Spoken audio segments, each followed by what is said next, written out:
Hi, I'm a drawing that watches stuff, and I think it's time for a reboot. That's better.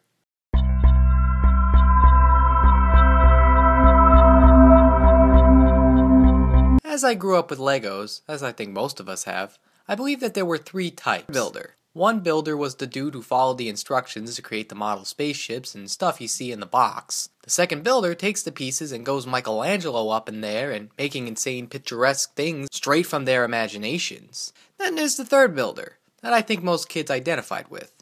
The kid who followed the instructions to a point before going screw this and just putting the pieces together until something appears. As you imagined, I was that kid, and it seemed like the Lego movie managed to embody all the types of builders to what I could imagine to be the best movie you can possibly make out of something with Legos without turning it into a commercial. The movie is brought to us by the director-writer duo that brought us Cloudy with a Chance of Meatballs and the 21 Jump Street movie. Now I'm convinced that one writer tends to make all the contemporary humor that blends pop culture with a touch of Mel Brooks cynicism. The other, I feel, tends to be the creative artist that goes all out, making for some creative visuals. Together, they form an invincible comedy duo that make for some great animation. Coincidentally, duality of the creators who each use their own sides of their brains adds to something of an appeal to the movie. The movie takes place in a world of Legos.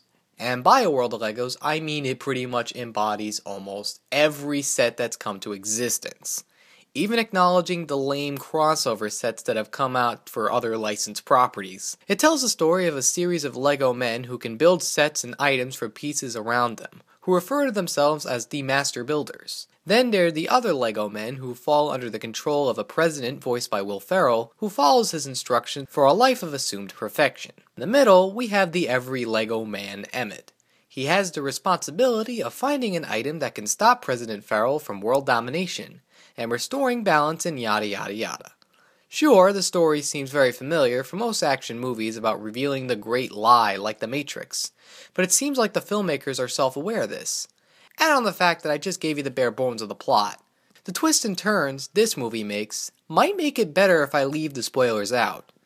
Most of the dialogue is snarky towards the conventions of those genres, sometimes even pointing out their flaws. It almost feels like the filmmakers would do my own job reviewing their own stuff, and in some ways makes it hilarious to watch. As mentioned before, there are Legos that come from specific licenses that include professional sports, movies, and TV shows. How they got the licensing to have most of these characters may have went down like the session to get most of the video game characters to show up in Wreck-It Ralph. However, without spoiling much, there's a great running gag in the movie featuring two members of the Justice League. Again, not saying much, I found it personally hilarious, even to a Chuck Jones level of humor. The individual characters don't have much to say since they are self-aware of playing the archetypes in the types of movies. However, there are two characters that made me laugh, and it's mostly due to the association to the other shows and characters they've played. One is this cutesy kitten unicorn played by Alison Brie, and another is a spaceman played by Charlie Day. When they're in shows like Community and Always Sunny, I've always imagined that one day they would be in feature movies playing cartoon characters.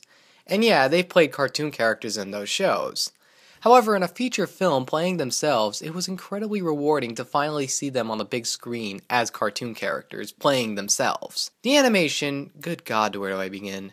Sure, it's computer animation, but the way it's utilized makes me appreciate what you can do with the technology as opposed to make the same crap everybody else is doing.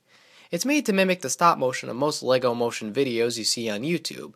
However, there's a way to make the effects animation look stylized enough where things like fire, bullets, and water look like pieces crafted frame by frame to mimic how they would work in real life, and it's gorgeous to look at. Especially since most of the effects animation made on the computer is supposed to mimic real life. And this is the key word I want to drive home with. Imagination. The movie is stock-loaded with imagination. I went in thinking this would be nothing more than an American knockoff of A Town Called Panic, but with Lego pieces. What I got out was an artistic palooza of colors, but not in an insulting way, in a way that balances substance with style. Now, there were a few things that bothered me. I wanted this to be a fair review since I don't believe it's easy to claim a movie to be perfect in every way. For me, as much as I love what they did with the animation, at times it was hard to focus on specific things. Like, there's so much going on at an initial viewing that it's hard to take it all in. Maybe over the course of viewing it more I would appreciate it more, but at the time it was hard for me to focus right then. However, the things the movie did get right, they got right pretty damn well. Even the ending of the film, which again, I won't spoil. All I'm going to say is it's enough for me to end this review. There's a point where most kids grow up and put down their toys, comics, or favorite shows. Then there's those who hold on to their favorite characters even into adulthood. That's right, there's a great commentary towards fanboyism and how sometimes there are people who take things a little too seriously. At the end of the day, sometimes it's best to accept that there's going to be a newcomer who wants to make the planes, trains, and sets that might not follow the original plan. However, you should remember that those newcomers may be what the toy was intended for. The way this message was handled was both one that didn't talk down to geeks, nerds, and dorks watching this movie, but one that sympathizes with them, including myself, that I found to be a great watch. It's hard to say if the Lego Movie will be my favorite film of the year yet, let alone one of my favorite animated films of all time, but for now I can safely say that this is in fact a must-watch for kids, adults, and all the above.